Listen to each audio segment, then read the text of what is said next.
بسم اللہ الرحمن الرحیم۔ السلام علیکم ویورز، آج میں آپ کو دین اسلام کے ایک خوبصورت پہلو کے بارے میں اور اسی سے متعلق تاریخ کا ایک واقعہ سناؤں گی۔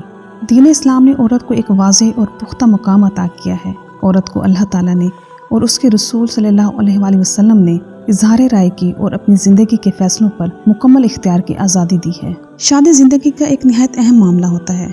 اس میں بھی ہمارے اسلام نے عورت کو اپنی پسند ناپسند کے مطابق فیصلہ کرنے کا اختیار دیا ہے۔ آج میں آپ کو بتاؤں گی کہ آپ صلی اللہ علیہ وآلہ وسلم کے دور حیات میں بھی ہمیں اس طرح کی ایک مثال ملتی ہے کہ کس طرح ایک خاتون نے آپ صلی اللہ علیہ وآلہ وسلم کے رشتہ داروں کا پیغام نکاح قبول کرنے سے انکار کر کے اپنی مرضی کے ایک شخص سے نکاح کیا، اور اس نے آپ صلی اللہ علیہ وآلہ وسلم کے رشتہ داروں کو انکار کرنے کی اور اپنی مرضی کے شخص کو قبول کرنے کی دلچسپ اور جائز وجوہات بھی بتائیں۔ اور یہ واقعہ کچھ یوں ہے کہ عتبہ بن ربیعہ کی لڑکی ام ابان سے حضرت عمر رضی اللہ تعالیٰ عنہ نے نکاح کا پیغام بھیجا تو اس نے انکار کر دیا۔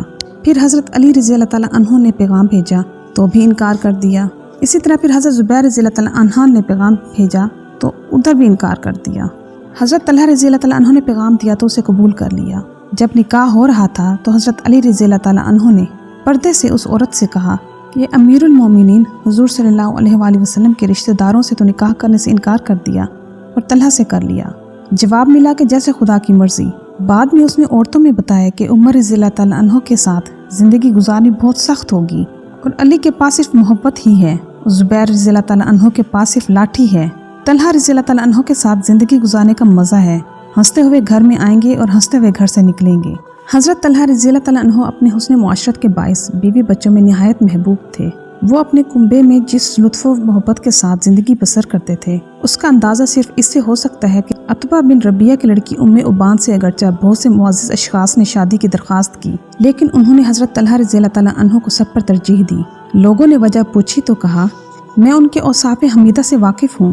وہ گھر آتے ہیں تو ہنستے ہوئے، باہر جاتے ہیں تو مسکراتے ہوئے، کچھ مانگو تو بخل نہیں کرتے، اور خاموش رہو تو مانگنے کا انتظار نہیں کرتے، اور اگر کوئی کام کر دو تو شکر گزار ہوتے ہیں، اور خطا ہو جائے تو معاف کر دیتے ہیں۔